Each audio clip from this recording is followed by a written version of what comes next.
रघुकुल रीत सदा चली आई, प्राण जाई पर वचन न जाई। सिया राम जय जय राम, सिया राम। मंगल भवन अमंगल हारी, द्रवहु सुदशरथ अजिर बिहारी। जय जय राम, सिया राम, सिया राम, सिया राम, सिया राम, सिया। प्रेक्षक हो नमस्कार. चरितं रघुनाथस्य शतकोटी प्रविस्तरम, एकैकमक्षरं पुंसा महापातकनाशनम.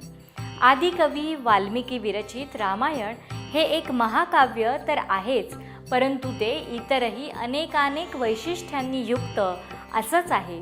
सर्वोत्कृष्ट आणि काव्यगुणांनी युक्त असं दुरितक्षयकारक वाल्मिकी रामायण, भारतीय प्राचीन संस्कृतीचा मानदंड असणारं. जोपर्यंत आपण वाल्मिकी रामायणाचा अभ्यास करणार नाही, जोपर्यंत ते आपण वाचणार नाही, तोपर्यंत आपल्याला प्रभू श्रीरामचंद्रांचं चरित्र ज्ञात होणार नाही. प्रभू श्रीराम हे चमत्कार नाहीत हे कळण्याकरता निश्चितच वाल्मिकी रामायण एकदा तरी वाचायला हवं. पाहुयात आजच्या या विशेष भागामध्ये आचार्य स्वामी गोविंद देवगिरी महाराज यांनी केलेले या विषयीचे मार्गदर्शन. भगवान श्री राम जब दशरथ नंदन भगवान श्री राम के रूप में आए, वो भगवान नहीं है, वे नर है, वे मनुष्य है, ऐसा उन्होंने स्वयं कहा है. वाल्मीकि रामायण में भगवान श्री राम स्वयं क्या बोलते हैं? ऋषियों ने उनकी स्तुति की, आप साक्षात भगवान हैं. भगवान ने कहा आत्मानं मानुषम मन्ये, आत्मानं मानुषम मन्ये रामम दशरथात्मजम. भगवान के कोई पिता नहीं होते हैं, मेरे पिता महाराज दशरथ है, मैं उनका पुत्र हूं, मैं अपने को मनुष्य मानता हूं. और आपको एक बात बता दूं, ये जो मानवीय मर्यादाएं हैं ना, कितने हद तक भगवान ने इनका पालन किया है. संपूर्ण वाल्मीकि रामायण में भगवान श्री राम के द्वारा किया गया एक भी चमत्कार नहीं है. There is no miracle at all, एक भी नहीं है. पत्थर को पैर का स्पर्श हुआ और वहां पर एक स्त्री खड़ी हो गई, पत्थर की नारी बन गई, ये वाल्मीकि रामायण में नहीं है. किस प्रकार भगवान ने परित्यक्ता का उद्धार किया, ये वाल्मीकि रामायण में है.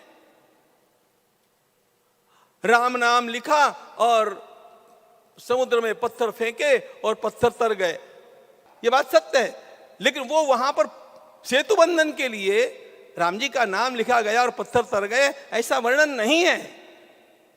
वर्णन क्या है पता? कभी तो वाल्मीकि रामायण देखो खोल करके, तोपे लगा करके पर्वतों को फोड़ा गया और क्रेन्स लगा करके उन पत्थरों को उठाया गया. यंत्रई परिवहंति च, यंत्रई परिवहंति का क्या अर्थ होता है? और ये वहां पर लंबा वर्णन है, कैसे इंजीनियर्स खड़े हैं, वे कैसे उसको नाप रहे हैं, कितने दिन में सेतु बना है. You will have a very descriptive proof there, सब कुछ है. और ऐसा कितने ही स्थानों पर है, कोई चमत्कार नहीं. संपूर्ण राम कथा में चमत्कार है. चमत्कार केवल हनुमान जी महाराज के लिए रखना. चमत्कार है वो हनुमान जी के है. अब हनुमान जी तो भगवान शिव के अंश है. And Shiva is, what is Shiva? All magic and no logic, that is Shiva. कहीं से तो भी आदमी पढ़ करके आता है.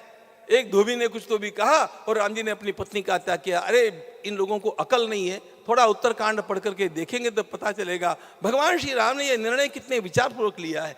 डू यू नो, गुप्तचरों ने जब आकर के कहा, भगवान श्री राम ने अपने सारे फ्रेंड्स के साथ चर्चा की है. He discuss the issue with his friends and rectified whether what is being saying is true or not. और राम जी के इंटीमेट मित्रों ने कहा कि ये बात सत्य है. कोई धोबी का उल्लेख नहीं है वाल्मीकि रामायण में. ये आप कहां से जानेंगे? ये तब तक आप जानेंगे ही नहीं जब तक आप वाल्मीकि रामायण के पन्ने पलटेंगे नहीं. अब ये तो कुछ कुछ बातें हो गई इधर उधर की, लेकिन वाल्मीकि रामायण की दृष्टि क्या है? एक गुणवान पुरुष निर्माण करना, ये वाल्मीकि रामायण की दृष्टि है। आरंभ ही कहां से करते हैं देवर्षि नारद जी, महर्षि वाल्मीकि। कोन्वस्मिन् सांप्रतम लोके गुणवान कश्च वीर्यवान धर्मज्ञश्च कृतज्ञश्च सत्यसंधो जितेंद्रियः। 16 गुणों का वर्णन किया है। और ऐसा सर्वाधिक गुणवान कौन है? राम जी का नाम न लेते हुए वाल्मीकि ने प्रश्न पूछा है, और नारद जी ने कहा तुमने तो कुछ नहीं पूछा, इससे भी अधिक गुणवान व्यक्ति का नाम मैं जानता हूं। और फिर उन्होंने इक्ष्वाकु वंश तनयः, इक्ष्वाकु कुल में जन्मा हुआ श्री राम कैसा है, इसका वर्णन अपनी ओर से नारद जी करते हैं। गुणों की ही तो आवश्यकता है। बहुत सारे लोग इकट्ठे करके क्या होगा? Water water everywhere, not a single drop to drink. ऐसा जैसा सागर में हमारी अवस्था होती है, वैसे लोगों में हमारी अवस्था होती है। भगवान श्री राम की सबसे बड़ी विशेषता क्या है? भगवान गीता में श्री राम को किस लिए याद करते हैं? भगवान श्री राम में बहुत सारे गुण हैं, लेकिन गीताकार श्री राम को किस लिए याद करते हैं? विभूति योग में राम शस्त्रभृतामहम, शस्त्रधारी लोगों में मैं श्री राम हूं। देखिए भगवान श्री कृष्ण की दृष्टि क्या है। भगवान श्री राम के अनंत गुणों में से उन्होंने क्या चुना? भगवान श्री राम प्रतिकार के लिए सन्नद्ध है। प्रतिकार, शस्त्र धारण का अर्थ होता है प्रतिकार करने की क्षमता होना। और जिस समाज में प्रतिकार की क्षमता नहीं होती है, वो समाज नष्ट हो जाता है। वाल्मिकी रामायणाबद्दल स्वामी गोविंद देवगिरी महाराजांनी केलेले हे मार्गदर्शन आपल्याला नक्कीच आवडले असेल। बघत रहा विश्वशांती दर्शन हे चॅनल। भेटूयात याच कार्यक्रमाच्या पुढच्या भागात। तोपर्यंत नमस्कार।